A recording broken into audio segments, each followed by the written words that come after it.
Tell us a bit about yourself. Yes, I'm Deborah, and I'm a mum and an artist, and I'm mad.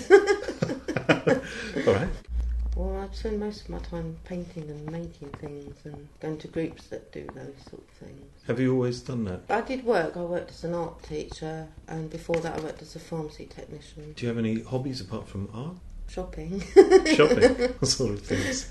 Buying things to paint. Things that you use, and I don't know, things like deodorant sprays. And at the moment I'm doing some pictures of food, and I've been obviously buying things to paint. Could you tell us a little about the mental health condition you experienced? I've been hospitalised a number of times as I have bipolar disorder. A lot of the time it affects me in the way that I can't concentrate for very long, and I get very tired. I get ridiculously tired, and then other times I can't sleep, so it's up and down. I still have the cycle of being bipolar. Can you say when you started painting? I asked my mum this because I thought, I don't really know. And she said, when you were very small, as soon as the materials were available to you. Could you describe your first piece? Yeah, it's a light-hearted look at the process of recovery from hospitalisation to home.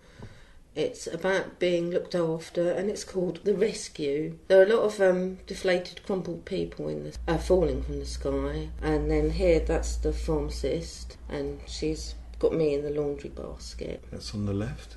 Yeah, and the next person is the psychiatrist, and she's ironing me, and she's plugged into the pharmacist because she can't do her job without the pharmacist. And the next person is the CPN, and she inflates you and nags me to take my tablets and keeps me going a bit. And then the last person is the therapist, who gives emotional support, which she does what therapists do, and she's putting a saucepan and a candle on my head. It looks like a lot of thought about the experiences you've had have gone into this. I did sketches of things that I was thinking about and sort of just put them together, really. And it's a kind of process that you go through every time you're hospitalised, and then, you end up back in the big wide world. Well, in a kind of protected big wide world, because you're still in touch with the services. I mean, funnily enough, my whole mental health team is women. What's that like? Well, it's like having lots of mums. There seems to be quite a lot of people still in the sky ready for the process. Well, I think that it just, happens to anyone at any time, So it could be any one of us? Yeah, absolutely, even you. Yeah, even me? Yeah. Can we go to your second picture? This is a tangerine, and it's a kind of surrealist type picture, and it's about the difficulties I have sometimes in facing eating, even just a piece of fruit, because my stomach seems to be bipolar as well. And I wanted the peel to kind of look hollow and torso-like, like a body. And then I did the stomach as a cutout, so it was represented but not really there. And the tangerine is both in the stomach and in the distance. Because I feel kind of distanced from food, I just can't face it sometimes. But I wanted to kind of describe that feeling because I was thinking about why is it like that. Could you say something about what doing the pictures give you in your life? Well, basically I have a kind of queue of visual images in my head, and I just have to get them out as fast as I can.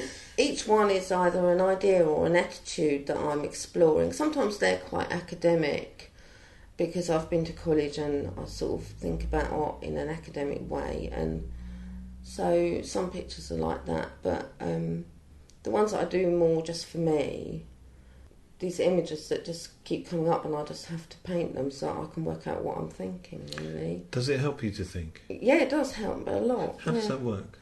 Because then you can see it and you can leave it and forget about it and come back to it and think, oh, that's what that's about, What would you say to anyone who's thinking of starting art?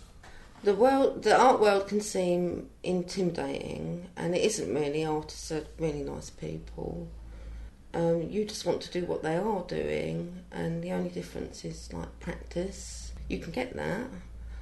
Art can be very personal, and you don't have to show anybody your work.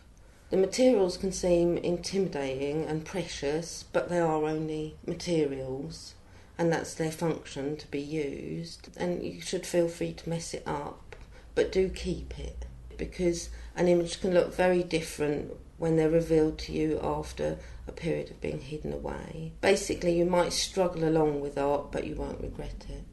What about people who've been told that they're no good at art? What would you say to that? The person who told you is no good at opinions.